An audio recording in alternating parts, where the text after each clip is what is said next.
Hello everyone, मैं हूँ अनमोल कांची। और अगर आपने मेरा वीडियो देखा है तो आपको पता चल गया है कि मैं महाकुंभ जाके आई हूँ। और अगर आप भी जाने वाले हैं तो ये वीडियो आपके लिए अंत तक ज़रूर देखना, बहुत काम आएगा। सबसे पहले तो बहुत बहुत बधाई हो, कॉन्ग्रेचुलेशन कि आपने महाकुंभ जाने का प्लान बनाया है। बहुत अच्छी बात है। 144 साल के बाद आया है, नेक्स्ट तो मौका हमको मिलेगा नहीं, तो बहुत बहुत बधाई हो। अभी बात करते हैं आप जाएंगे कैसे। या तो आप रोडवे जाएंगे या तो आप रेलवे जाएंगे। मेरा सजेशन है आप रोडवे मत जाइए, आप रेलवे ही जाइए। क्योंकि होता ये है कि अगर आप रोडवे का प्लान किए हैं तो जाते जाते अगर रास्ते में जाम हो गया तो नहीं हुआ तो आप पहुंच जाएंगे, अगर हो गया तो आपको आधा रास्ते में रोक दिया जाएगा, फिर वहाँ से आपको ट्रेन में जाना होगा या फिर अपना गाड़ी पार्क करके ट्रेन में ही जाना होगा। तो मेरा सजेशन ये है कि आप ट्रेन से ही जाइए। और अगर आप ट्रेन से ही जा रहे हैं तो आप टिकट काट चुके हैं या काटने वाले हैं। जो भी टिकट काटने वाले हैं, मैं सजेशन ये करना चाहती हूँ कि आप प्रयागराज तक का टिकट मत काटिएगा। अब आप बोलेंगे जाना तो प्रयागराज में, प्रयागराज तक का नहीं काटेंगे तो प्रॉब्लम होगा। नहीं, अगर आप प्रयागराज वाला ट्रेन में जाएंगे तब प्रॉब्लम होगा। प्रॉब्लम क्या होगा मैं आपको बताती हूँ, देखिए ध्यान से सुनिए। सरकार ने बोला है प्रयागराज वाला ट्रेन में चढ़ोगे तो टिकट काटने की ज़रूरत है नहीं, जिसकी वजह से लोग विदाउट टिकट एसी वाले डब्बे में, स्लीपर में ऐसे घुस रहे हैं। तो होता ये है कि जिनके पास टिकट है उनको प्रॉब्लम होता है। सबसे पहली बात तो आपको चढ़ने में प्रॉब्लम होगा। आप चढ़ चुके हैं, गेट से दरवाजे से लेके आपका मतलब जो सीट है वहाँ तक पहुँचने में आपको आधा एक घंटा लग जाएगा। जब आप सीट में पहुँचेंगे बहुत सारे लोग बैठे होंगे और वहाँ के लोग, ट्रस्ट में, मेरा खुद का एक्सपीरियंस है, मैं बोल रही हूँ, वो आपका सीट छोड़ेंगे भी नहीं। अभी आप कंप्लेन करेंगे, थोड़ा बहुत बहस करेंगे, इससे अच्छा वो ट्रेन में चढ़िए मत। फिर उसके बाद आप बहुत मुश्किल से आधा एक घंटा 2 घंटा के बाद आपको अपना सीट मिल जाएगा। उसके बाद आप सीट में बैठे, फिर आपको वॉशरूम जाने के लिए आधा घंटा लग जाएगा क्योंकि बहुत जाम होता है।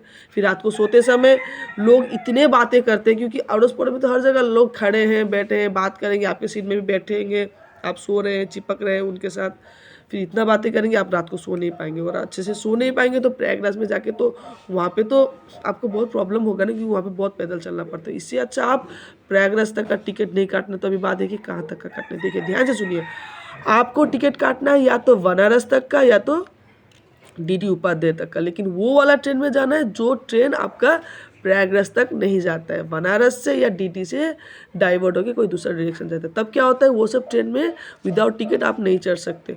तो इसी वजह से वहाँ पे उतना भीड़ नहीं होगा। तो जैसे ही आप डीडी में उतर गए तो आप कोशिश कीजिए बनारस तक जाने का, या वहीं से भी आपको लोकल ट्रेन मिल जाएगा, या बनारस से तो आराम से मिल जाएगा। अभी आपको जाना है प्रयागराज स्टेशन तक नहीं। देखिए वहाँ पे आपको प्रयागराज स्टेशन मिलेगा, रामबाग स्टेशन मिलेगा, लेकिन आपको जाना है झूसी स्टेशन तक, क्योंकि झूसी में भीड़ भी कम होगा। ऊपर से वहाँ से आपका महाकुंभ बहुत नज़दीक है, पैदल भी कम जाना पड़ेगा। ठीक है, तो याद रखना झूसी। अगर आप रोडवे में भी गए हैं तो आप झूसी तक ही जाना है। रोड में जाने से झूसी का स्टेशन से 1.5 किलोमीटर पहले वो रोक देता है, तो आपको जाना है झूसी स्टेशन। ये बात अच्छे से याद रखना, ठीक है।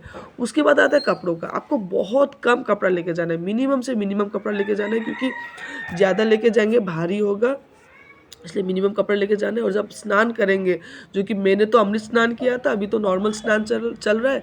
जब स्नान करेंगे तो आप ऐसा कपड़ा पहनिए, मतलब जैसे कि लड़के लोग एक हाफ पैंट पहन के आप स्नान कर सकते हैं, और लड़की लोग के लिए हाफ पैंट वगैरह टी शर्ट या कोई कपड़ा मतलब लपेट के आप स्नान कर सकते हैं। उसके बाद वो कपड़ा, देखिए स्नान करने के लिए आपको सफ़ा कपड़ा पहनना होगा। उसके बाद वो कपड़ा आप किसी को, वहाँ पे गरीब है तो किसी को दे सकते हैं या छोड़ के आ सकते हैं। ऐसा टाइप का कपड़ा लेके जाना है, क्योंकि वो गीला कपड़ा लेके आप कहाँ कहाँ घूमेंगे, है कि नहीं, वो सब आपको अच्छे से सोचना है। उसके बाद रात को सोने का बात आता है। देखिए वहाँ पे ठंडा है, अगर आप बिछाने का भी अच्छा खासा लेके जाएंगे तो भारी होगा। इससे अच्छा आपको क्या करना, वहाँ पे जाके किसी अखाड़े में या कोई दुकानी वगैरह मिला तो उससे आप एक कार्टून मांग लीजिएगा, खरीद लीजिएगा। रात को सोते समय नीचे आप कार्टून को बिछा सकते हैं, जिससे की वजह से नीचे से ठंडा नहीं आएगा। और अच्छे से कपड़ा वपड़ा पहन के एक ब्लैंकेट लेके जाना, वो ओढ़ के सोना। हो सके तो आपको थोड़ा बहुत टेंट वगैरह ढूंढना, अगर आपके पास पैसा है, आपने अच्छे से बुकिंग वुकिंग किया है, या आपको अखाड़े में कोई पहचान की वजह से या बात करने से मिल गया तो वेल एंड गुड। अगर नहीं मिला तो ये आपके पास अच्छा ऑप्शन है। और हाँ, साथ में आप पोर्टेबल चार्जर, बैटरी बैकअप जरूर लेके जाना, क्योंकि हर जगह आपको चार्जिंग प्लग नहीं भी मिल सकता है। मेरा थोड़ा बहुत सर्दी लगा, ये सब महाकुंभ का इफेक्ट है। उसके बाद अगर आपको टेंट वगैरह मिल गया तो उसको ग्रैब कर लेना, ठीक है। और पानी आपको जगह जगह मिल जाएगा, थोड़ा एक बोतल लेके जाना, आप भरा के पी सकते हैं। आरओ वाटर ही मिल जाएगा। खाना आपको जगह जगह मिल जाएगा, कोई खिचड़ी बांट रहा है, कोई पूरी बांट रहा है, कोई खीर बांट रहे, जो भी मिले आप ग्रैब कर लेना, ठीक है। थोड़ा थोड़ा जो भी मिले। उसके बाद बोला जाता है कि स्नान करने के बाद महाकुंभ में लोगों को हनुमान मंदिर और वासुदेवा, नाग वासुदेवा में जाना चाहिए। तो उसके बाद आप पूछ पूछ के वहाँ तक जा सकते हैं, ठीक है। उसके बाद आपको सब कुछ होने के बाद तो अभी आपको स्टेशन जाना है रिटर्न के लिए, है कि नहीं। तो आप कोशिश कीजिएगा कि आप स्टेशन, मतलब अगर आप देखिए आपने तो बनारस तक का काटा है और वापस बनारस से आपको रिटर्न आना है, तो बनारस आपको ऐसे टाइम में पहुंचना है, 2-3 घंटे पहले पहुंचना है बनारस, है कि नहीं। अगर आपको 8 बजे का ट्रेन है तो आपको 5 बजे बनारस पहुंचना है। और अगर आपको 5 बजे बनारस पहुंचना है तो 4-5 घंटा तो लग जाता है। तो आप ऐसा कीजिएगा, आप झूसी से उठेंगे या आप प्रयागराज से उठेंगे या आप रामबाग से कहीं से भी उठेंगे ट्रेन में, तो वो स्टेशन तक भी आपको मिनिमम 4-5 घंटे पहले पहुंचना है। क्योंकि होता ये है कि जब हम लोग रिटर्न आ रहे थे तो हमारा ट्रेन प्रयागराज से था, बहुत मुश्किल हुआ हम लोग को, क्योंकि सबसे पहले तो हमको चढ़ने में मुश्किल है, बहुत मुश्किल है, तो हम लोग का ट्रेन छूट जाता। उसके बाद बहुत सारा प्रॉब्लम फेस किया जो मैं आपको बता चुकी हूँ। और एक बात ये है कि वहाँ पे आपको पैदल जाना है।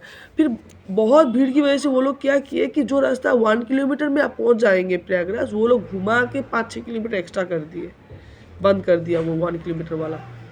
फिर वहाँ जाके भी gate number 1, gate number 2, gate number 3 ऐसे करके, जिनके पास रिजर्वेशन है वो गेट नंबर 5 से घुसेगा। ऐसा बहुत कुछ रूल्स था। तो इसीलिए आपको जल्दी निकलना है वहाँ से, ताकि आप टाइम पे स्टेशन पे पहुँच जाए, ठीक है। उसके बाद याद रखना आपको त्रिवेणी संगम में नहाना है। गंगा भी है, आपको वहाँ पे मिस्टेक हो जाएगा, आप वहाँ पे पूछ लेना कौन सा मतलब स्टेशन, मतलब कौन सा नदी में जाके नहाना, वो लोग बोल देंगे। मतलब त्रिवेणी में जाना है तो आपको त्रिवेणी, आप उन लोगों को पूछने से वो त्रिवेणी का डायरेक्शन बता देंगे।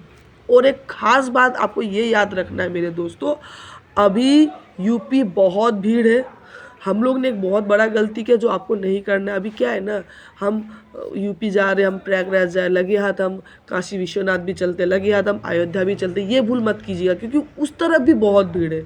हम लोग जब गए थे अयोध्या तो चक्का जाम था, काशी विश्वनाथ हम लोग पहुंचने के बाद लाइन में भी पकड़े। फिर हम लोग का सोचे कि हम लोग का मेन टारगेट तो महाकुंभ है, क्योंकि काशी विश्वनाथ तो हम लोग नेक्स्ट महीने भी जा सकते हैं, अयोध्या हम बाद में भी जा सकते हैं, ये महाकुंभ तो फिर बाद में तो पॉसिबल है नहीं।